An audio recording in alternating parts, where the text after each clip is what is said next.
Hey, this is Scott, and today we're going to be talking about a new, cool, and very unique smartphone gimbal, the Snoppa Atom.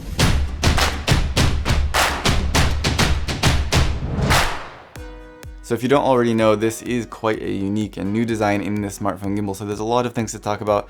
Try to keep it as concise as possible, but let's go ahead and hit on those key points. Overall, there are a lot of things to love about the Snoppa Atom. There are a few annoyances, but we'll talk about both of those as much as we can. The design is extremely different from all of the other gimbals on the market. It is easy to open up and close down though, and it's very easy to get balanced. It is different to get balanced from other gimbals, so it might take a little bit of getting used to, but once you get used to it, it's very easy and quick to balance as well. The folding design is really awesome. It makes it really compact, by far the most compact smartphone gimbal on the market that I've seen at least, and it makes it really easy to put in your bag or somewhere and just carry it along with you. As they say, the best tool is the one that you have with you, and I think often that's going to be this. I love wireless charging. I've loved it in the past and I'm really happy that they included it here. Of course, you can plug your phone in with a cable to charge it if your phone doesn't have that wireless charging option, but I'm really happy that they put that in here. Some of the buttons on here are actually customizable. I've never seen that before in a smartphone gimbal, and it's a really cool way to make it work how it works best for your style.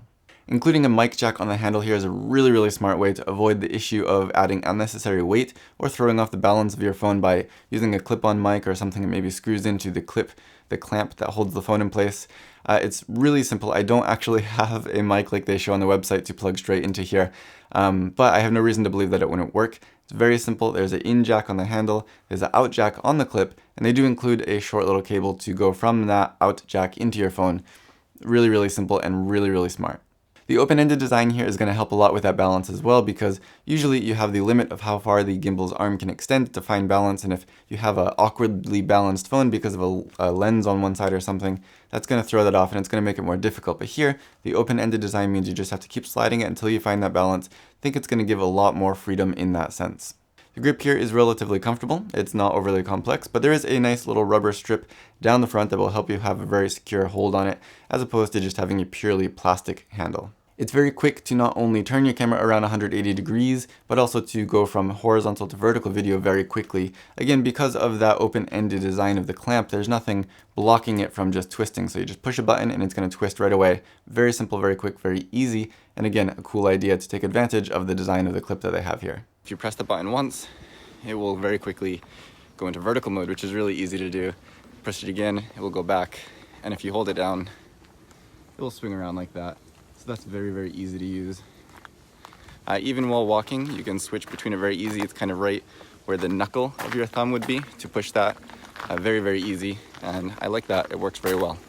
Last but not least, I appreciate that in the app, it will automatically save the photos and videos both to the app's gallery, but also to your phone's native camera roll. I just think that in some apps where you have to go in manually and select and choose to save them, it takes a little bit more time, and it just makes the whole process a little bit less simple. So the design is very clever. There are a lot of different things to like about that, like I said already. Okay, so I just want to quickly address something that originally I had recorded as being one of my main complaints about this gimbal, and I guess it still is, because there's really not a whole lot of significant things to complain about with this gimbal, but what that is the limitation in the tilt direction.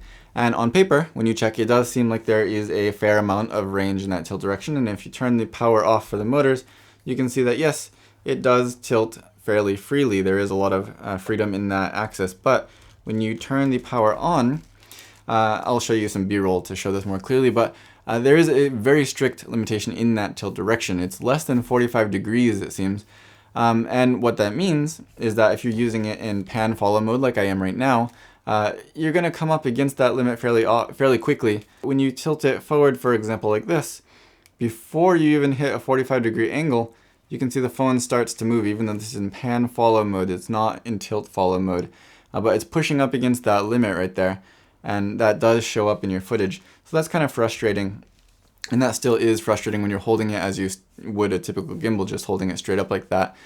It also means that if you set this down on the mini tripod to take a motion time lapse, you're going to be limited in the amount of movement in the tilt direction that you can set in your motion time lapse. That doesn't change either, but one thing that was brought to my attention was how can you achieve that kind of jib type effect, where usually you would have the phone in locked position and you would just tilt it forward and then kind of bring it up to achieve what looks like a crane movement. And With this, because it hits that limit right there, you can't get down low with this and have the camera still pointing straight forward. People were saying, how can you achieve that same result? And there is a workaround for that at least, and that's just holding the handle out to the side. And then you can see that there's a lot more limitation. It doesn't hit up against that limit this way. So you could put this down low and then bring it up high and have no issues whatsoever. So if you want to achieve that kind of crane type look, then you're going to want to do it that way. So as I said, a big pro of this gimbal is that you can reprogram a lot of these buttons to whatever you see fit for your personal preference. So this can kind of be avoided, but the button that's on the back, which is originally set to change the follow mode, is a little bit easy to accidentally push when you're just holding it and using it as you normally would. So I found that positioning to be a little bit troublesome. Whatever you have mapped there, just be aware that it is going to accidentally get pushed probably fairly often. I love the wireless charging, like I said, that is a big pro of this design, but just now in the app, in the Snoppa app, there is no indication or icon as to whether or not you're actually charging. So of course you can turn that on and off, but you can't see if it's on or off in the app. You have to exit out of the app and check your phone's native icon there to see if it's charging or not. Just a little bit of an annoyance, and I hope that they add that into a future version of the app. The face tracking does seem to work pretty well here, but the object tracking is not the best that I've seen. In either case, both of them work a little bit differently than I've seen with other apps. Usually, when you start tracking a face or when you draw a box around an object, it will immediately start tracking that and the gimbal will move to follow that. But in this case, it does not start actually controlling the gimbal to follow that object or that face until you press record. Takes a little bit of getting used to. You'll see the box appear on the face, for example, when you're in face track mode even before recording, and you can draw the box on the screen to follow an object even before recording, but it won't actually move the gimbal until you press that record button. There are a few other things in the app that did bother me. At the moment, of course, this will be developed over time, and overall the app works great. It's simple, it's easy to follow, but there's just a couple things that didn't quite work as well as I thought, or that I think that could be developed a little bit more. I would love to see a little bit more control over the details for things like the in-camera slow motion, the panorama, the standard time-lapse modes, which doesn't really have a lot of control right now. However, the motion time-lapse does have a very good amount of control, so I'm happy to see that. What they call the Sudoku mode, basically a 3x3 panoramic grid, doesn't really seem to work, at least in the current version for me. It works just fine in taking the pictures, but it doesn't patch them together correctly, so I can't actually see the resulting picture. So if you're thinking about getting this for any of the things that it's advertised for, the folding design, the wireless charging, the mic jack on the handle, I would say just go ahead and get it, because those things all work great, and there's no huge negative drawback that would make you regret it. The one thing I would say just to be very aware of is the limited tilt motion, because that does get in the way sometimes, both for motion time-lapse and just for standard use.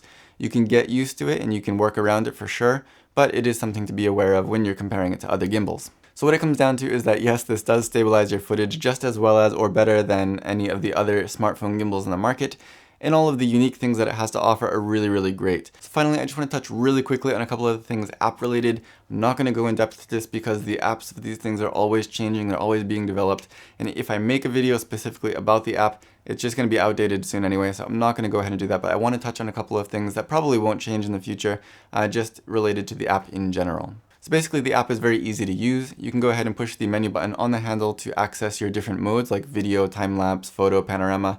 In that menu specifically, you can scroll through with either the joystick or by touching on the screen, but that's the only menu that that menu button is going to access. If you want to go into your frame rates, your resolutions, things like that, it's going to be the little gear icon on the top of the screen. And that menu is also very simple and straightforward, very easy to use, and I think that they did a good job with the menu system in this app. In that settings menu, you'll find 3 tabs: the camera tab, the gimbal tab, and the general tab. General tab is basically just your firmware settings and things like that, so you won't really have a lot to do there. But the camera tab will give you all of your controls over video stuff, like your frame rate, your resolutions. The gimbal tab will give you control over those customized buttons, like I said, and also that's where you're going to calibrate the gimbal if you need to do that. So of course there is more to the app than just that, but I don't really want to go too in depth to it because, like I said, these things can and probably will change very soon. So I don't want to make an outdated video here, but hopefully what I just mentioned is going to cover the basics of the app and kind of give you an idea of just how things are laid out, how you're going to go ahead and get into these menus, and even if they do change in the future, you'll know how to access them. If you have any questions or comments, please let me know down below and I will do my best to get back to you. If you like this video or found it helpful, don't forget to give me a thumbs up, subscribe to see more in the future, and as always, thank you for watching.